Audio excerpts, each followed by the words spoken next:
Sheldon McIntyre of 360 Virtual Advisor. Getting to give us a little bit longer term outlook on the market. We were just discussing with Nick, man. We have seen some just unbelievable intraday volatility. V bottom yesterday in the S&Ps came back. I mean, when you're trading, your instruments, do you, are you getting stopped out on some of your longs, or are you just trying to base your stuff on end of day prices? No, I've gotten stopped out of a few positions here. Yesterday, for example, I was long FNSR, and that hit my stop yesterday. That was one of the last longs that I have, actually, and I was stopped out of that one. So, I mean, in terms of clients, I haven't really been doing too much. For myself, on my short-term account, I've been trading intraday. It's actually, the markets have been volatile, but they've been respecting a lot of the intraday moving averages that I use, as well as the intraday cloud supports and resistances. So for me, their volatility actually, I enjoy a little bit because it gives me an opportunity to do some intraday trading, which I normally don't get to do. What kind of instruments do you trade for your intraday trading? Are you like the S&P futures, the spiders, or some of the ETFs? What's your preference? Largely, I look at the ETFs. Okay. I look at either the two times or three times uh, in terms of. Oh, you like to trade the levered ones. Yes, I do. Gives you I good mean, if you're intraday going to go, you leverage. might as well go big, right? Yeah, gives you good Go. intraday leverage, that's for sure. Yeah, go big or go home. So so I'm trying to think of those. I mean, the FAS is the triple bull, right?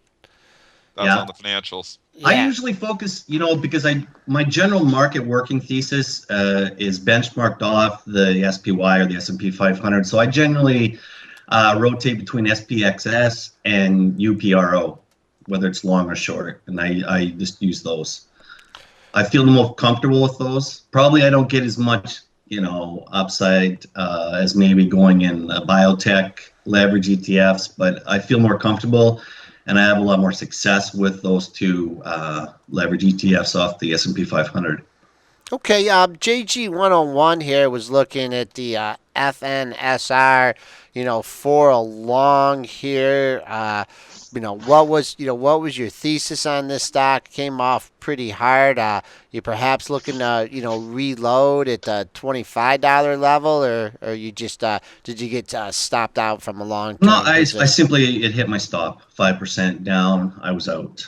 It was a stock that I've been watching here while the market was coming off, particularly the NASDAQ area, and it was showing relative strength. One of the things I focus on a lot, particularly when the market is correcting or trending downwards, is relative strength, which stocks are standing out. And this was a stock that was standing out that way. So when it broke out, let me confirm the date here, on the 20, I guess it would have been the 21st.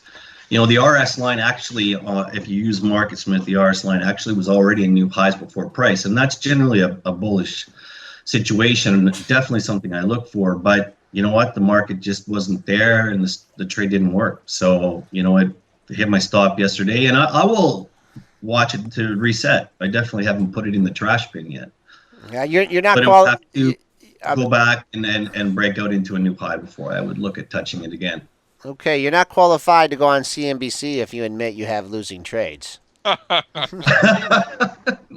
Doesn't hurt my feelings at all. Yeah, you I gotta can't have even get that losers. on cable down here, so it doesn't bother me.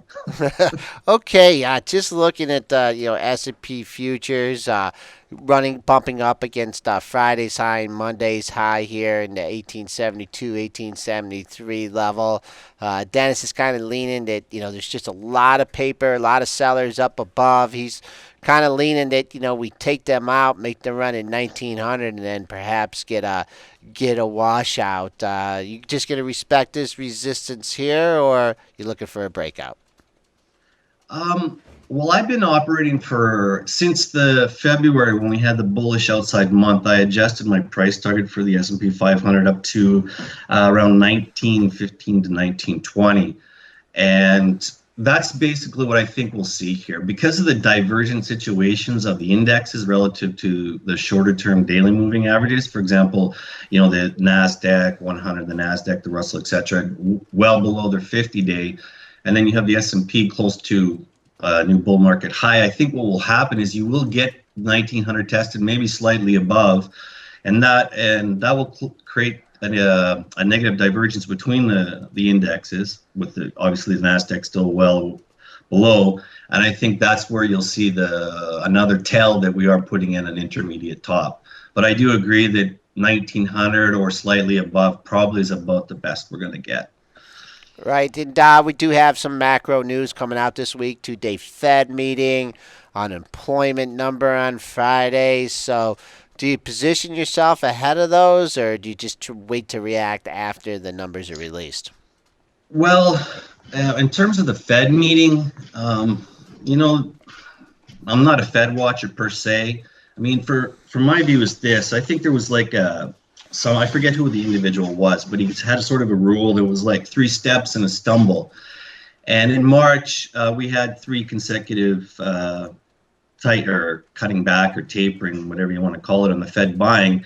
And since that time, if you look at the closing price on the indexes from there to the lows that we saw, I think was on April 15th, the Nasdaq had dropped about 8.4%, and the Russell was down about 8%, and the IBD 50 had dropped 13.4%.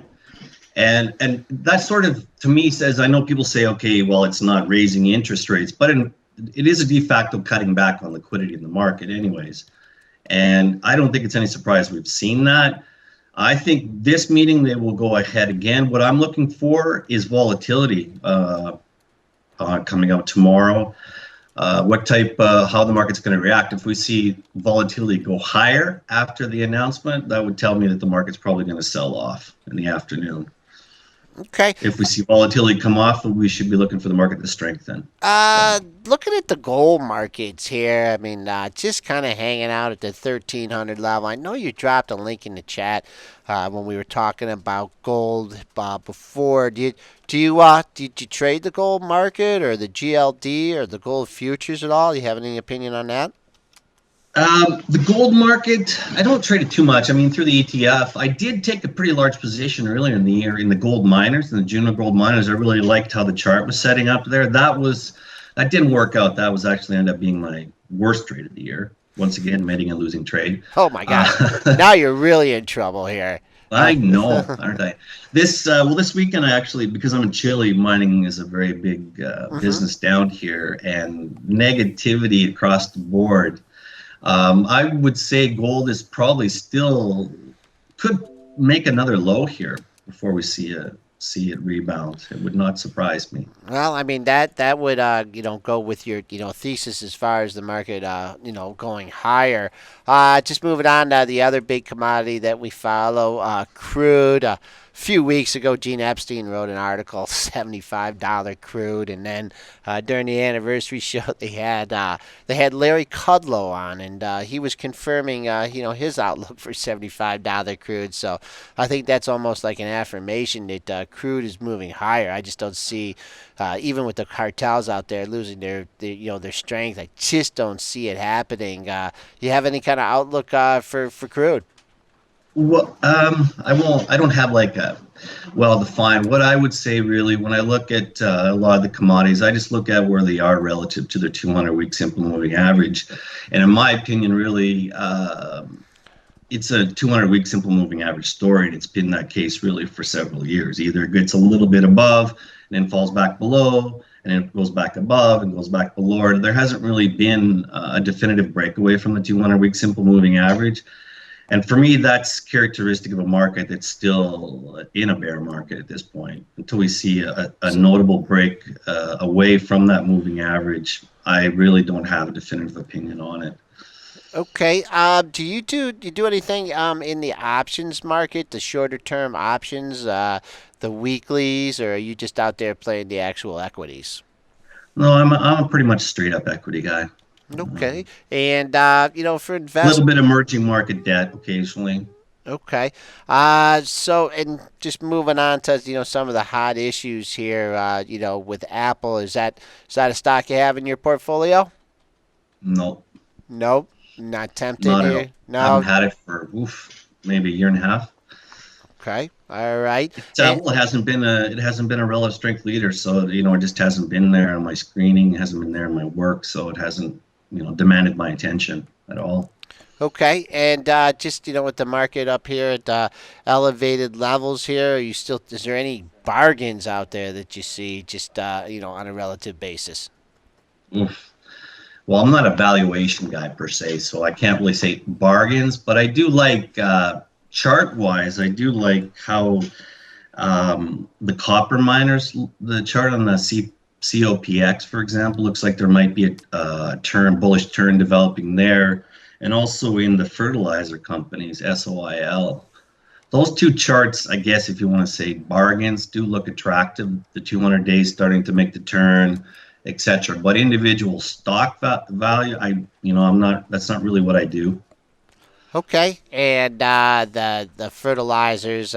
Just looking at a couple of the individual issues here. Pot here starting to turn here. That stock hung out at the $30 level for a long time, but seemed to be getting a nice rise on that. But you prefer to play the ETF versus the actual Yeah, individual I stock. do. And the simple reason is that when I'm looking at ETFs making the turn off the low or potentially making the turn off the low, I prefer just to stick with ETF, put away the individual stock risk for the moment, and see if there is momentum in that space, and then I will perhaps transition into stocks if they meet my criteria thereafter. But off the hop, I will stick with just the ETF. I prefer to avoid the individual stock risk.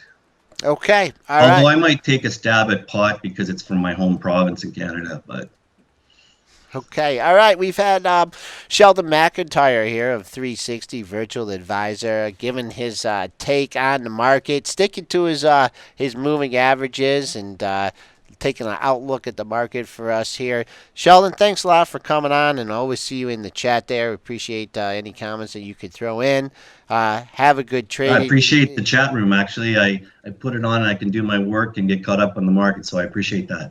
Okay, that's what Kyle says. So good. Well, thanks for participating, and we'll speak to you soon. All right, take care, guys.